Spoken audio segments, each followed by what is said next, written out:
I'll kick that one off. And I actually think, Chris, I'm going to zero in on a different part of how you posed that question as my jumping off point, which is helping retailers and brands understand the opportunities and challenges associated with AI.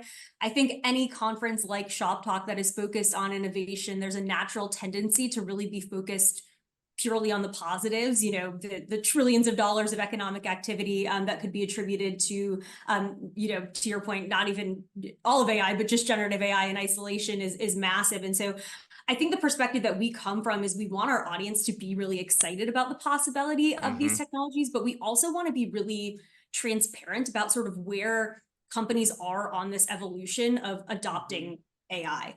I've been having a lot of conversations. We met with our advisory board earlier this week. I was at an AI-centric dinner a couple of weeks ago about just sort of where a lot of the big corporates are on their AI evolution. And it feels to me like the overwhelming response has been there's a lot of testing and learning, but not a lot of actual implementation and scaling. And so I think that's kind of the point at time with which we are coming together at Shoptalk that we really want to be mindful of as we're telling this story from our stage. So I would say a couple of things as it pertains to the specific agenda and programming, just to drill a little bit deeper into those concepts.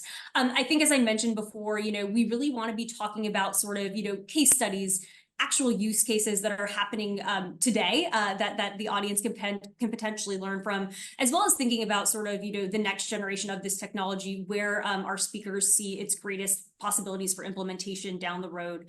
The other thing that I would sort of call out is making sure that we are covering this across different functional roles within the organization, because I do genuinely believe that one of the reasons that AI has the potential to be so transformative is because it has the potential to disrupt at the enterprise level, right? So whereas some of the previous innovations that we've talked about as an industry have been very focused on, marketing, merchandising, whatever it might be, there are applications here across store operations, across marketing, personalization, supply chain. And so I think it's really our goal to sort of highlight the fact that, the possibilities here are somewhat endless, but in a way that's tempered and not buzzword colada.